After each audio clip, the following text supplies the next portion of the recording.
Dan ini juga ternyata hobinya para sahabat. Mereka itu suka banget mengulang-ulang surat yang sama atau ayat yang sama sampai mereka merasakan makna ayat tersebut dalam kehidupan mereka. Contohnya Sayyidah Aisyah dulu pernah mengulang surat apa ya? Ayatnya kurang lebih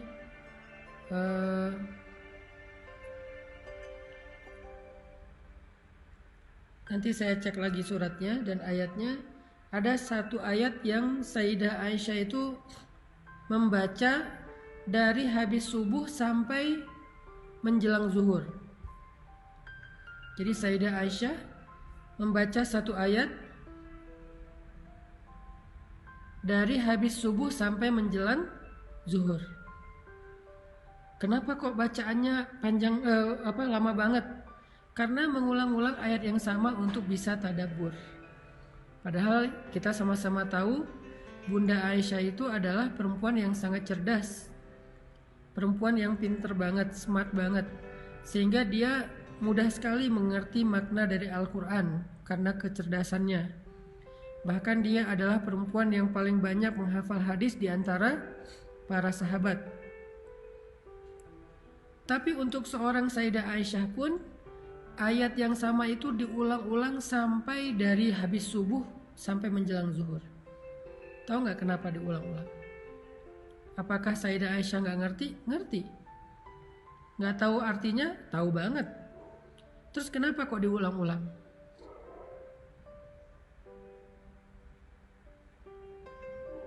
Sayyidah Aisyah mengulang ayat yang sama dari habis subuh sampai menjelang zuhur. Tujuannya adalah agar ayat itu terasa di dalam hati. Tujuannya adalah agar ayat itu terasa di dalam hati.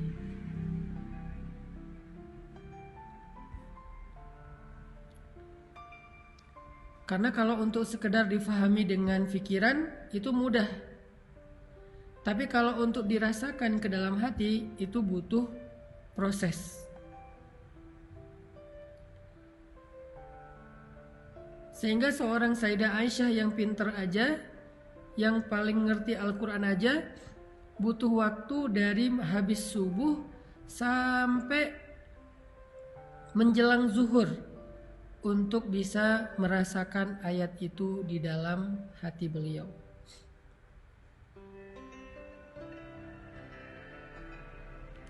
Coba saya cek ya ayatnya ya.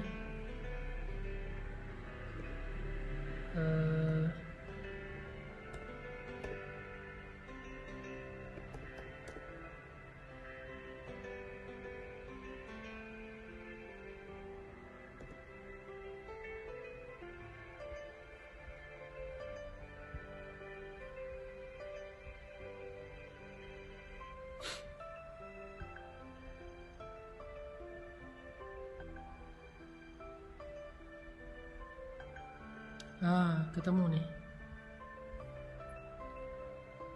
Ada di surat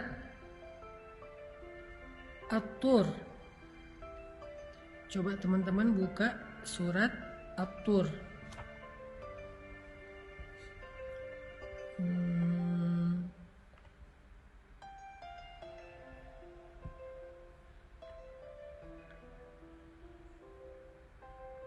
Sebentar saya cek.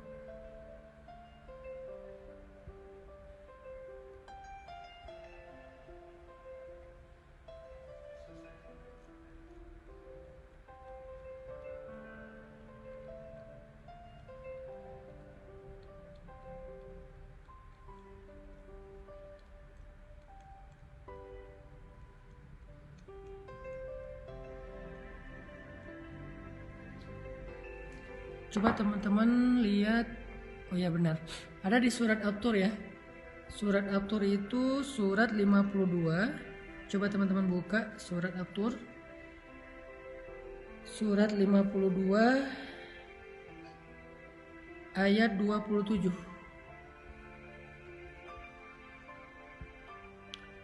Surat At-Tur surat 52 ayat 27.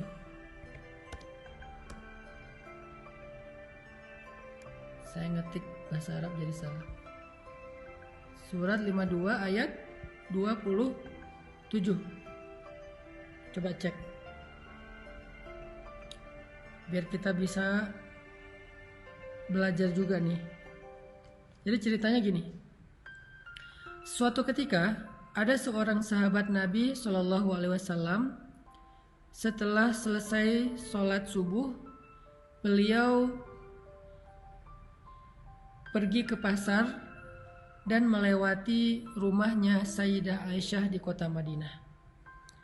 Jadi ini adalah setelah Nabi wafat nih. Aisyah udah tinggal sendiri, Nabi udah gak ada. Jadi seorang sahabat pergi ke pasar di waktu pagi habis sholat subuh, melewati rumah Sayyidah Aisyah. Ketika melewati rumah Sayyidah Aisyah, sahabat ini mendengar dari dalam Sayyidah Aisyah sedang membaca ayat 27 dari surat At-Tur. Sayyidah Aisyah sedang membaca ayat 27 dari surat At-Tur. Famanallahu alaina wa waqana 'adzabas samum.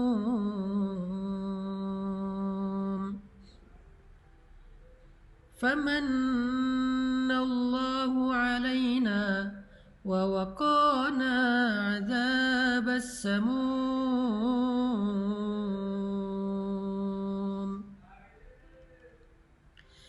Famanallahu alaina wa waqana 'adzabas samum.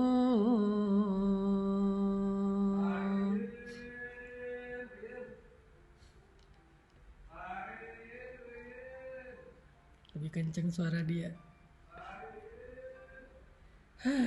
Kalah. Ada yang jualan peyem suaranya kenceng banget. Masya Allah.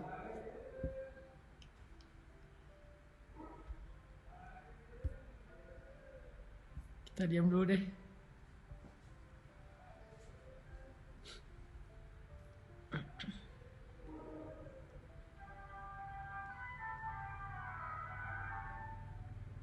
Iklan.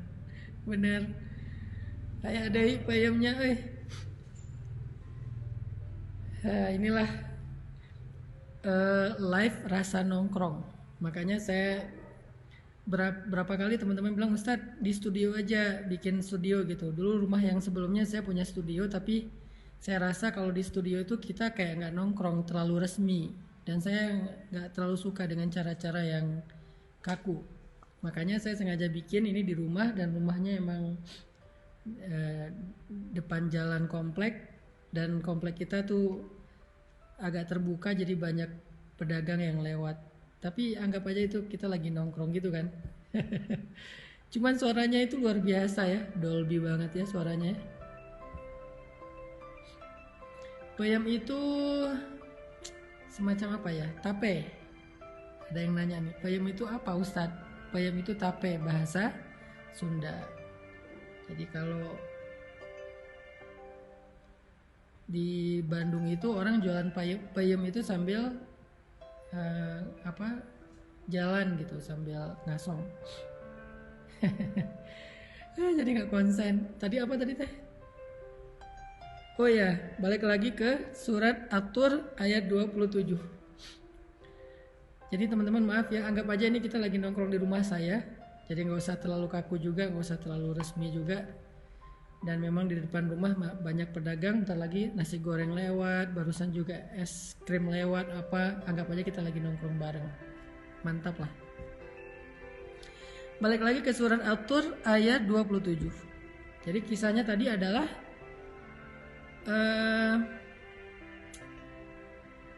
ada seorang sahabat yang pergi ke masjid melewati rumah Sayyidah Aisyah di waktu subuh. Nah, ketika melewat rumah Sayyidah Aisyah, sahabat ini mendengar Sayyidah Aisyah lagi baca Al-Quran. Dan waktu itu Sayyidah Aisyah membaca surat At-Tur ayat 27. فَمَنَّ الله علينا ووقانا عذاب السموم فمن الله علينا ووقانا عذاب السموم.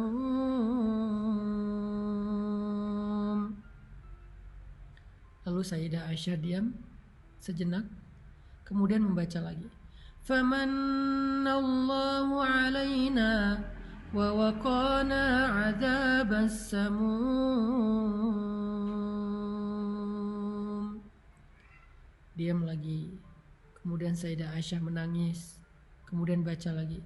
Famanallahu alaina wa waqana adzabas samum. Dan seterusnya dan seterusnya. Jadi Sayyidah Aisyah membaca ayat yang sama berulang kali. Diam sebentar, tafakkur, menangis, ulang lagi ayat yang sama. Beberapa kali ngulang, diam lagi, tafakkur, nangis, ulang lagi ayat yang sama. Sehingga sahabat yang tadi gak sengaja mendengar Sayyidah Aisyah lagi baca Quran juga ikut merasakan getaran dari bacaan ayat yang dibaca oleh Sayyidah Aisyah. Kemudian sahabat itu melanjutkan hajatnya, dia pergi ke pasar. Di pasar dia jualan, dagang segala macam. Menjelang zuhur dia pulang dari pasar. Lalu dia melewati lagi jalan yang sama. Melewati rumah Sayyidah Aisyah. Kurang lebih kalau di tempat kita mungkin jam 10 pagi atau jam 11 siang menjelang zuhur. Dia pulang melewati lagi rumah Sayyidah Aisyah. Ketika melewati rumah Sayyidah Aisyah, sahabat ini mendengar lagi suara Sayyidah Aisyah masih mengaji, masih membaca Al-Quran, dan masih di ayat yang sama dengan nada yang sama. Famanallahu alaina wa waqana adzabas samum. Diam. Kemudian menangis. Kemudian berdoa. Kemudian baca lagi. Famanallahu alaina wa waqana adzabas samum. Ternyata dari subuh sampai lewat duha, Sayyidah Aisyah membaca dan mengulang-ulang ayat yang sama.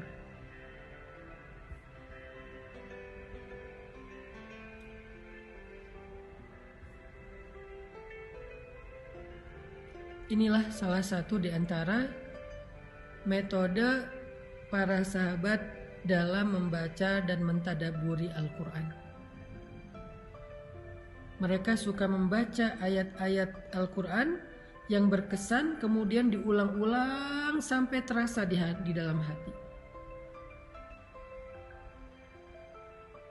Emang boleh Ustadz kita membaca ayat yang sama berulang kali? Boleh, gak ada larangan itu. Kita mau membaca 100 kali, mau 1000 kali ayat yang sama, gak apa-apa.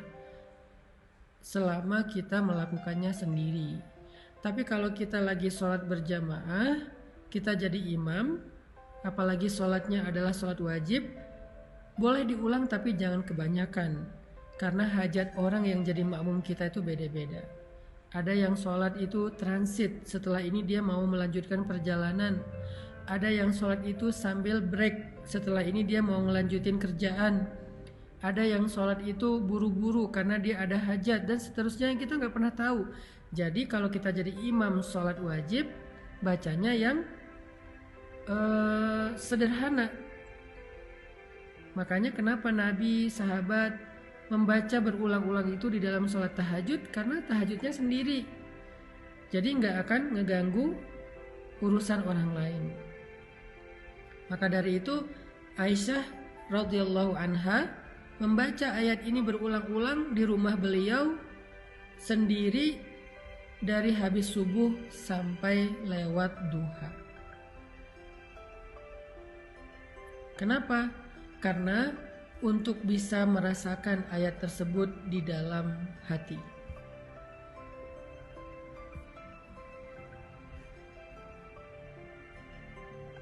Coba kita renungkan apa makna dari ayat ini. Famannallahu alaina wa waqana adzabas samum. Maka Allah memberikan karunia kepada kami dan memelihara kami dari azab api neraka. Itu arti dari ayat 27 surat At-Tur. Pastinya Sayyidah Aisyah nggak cuma baca ayat ini, tetapi membaca satu surat ini secara utuh dari ayat pertama surat At-Tur sampai ayat terakhir yaitu ayat ke-49. Tetapi ayat 27 itu diulang-ulang berkali-kali, lanjut lagi sebentar ke depan, balik lagi ke ayat 27. Lanjut lagi, balik lagi ke ayat 27. Artinya dari 49 ayat surat At-Tur, ternyata yang dinotis sama Sayyidah Aisyah itu adalah ayat 27 karena menurut beliau ini ayat berkesan. Dan ini beda-beda setiap orang. Ada yang berkesannya di ayat mana, ada yang berkesannya di ayat mana, beda-beda. Tergantung pemahaman dan tergantung sinkronnya ayat itu dengan kehidupan dia. Kadang-kadang ada ayat yang lagi kita banget karena emang kita lagi ngalamin apa yang ada di ayat itu. Jadi setiap ayat, setiap surat itu berbeda-beda secara kesan dari setiap orang. Nah, ketika kita mendapatkan satu ayat yang berkesan, mendapatkan satu ayat yang kita ingin tadaburi, maka metode yang ditempuh oleh para sahabat adalah dengan mengulang-ulang ayat tersebut. Terutama di dalam sholat tahajud, di dalam sholat duha, atau di luar sholat ketika kita punya waktu luang.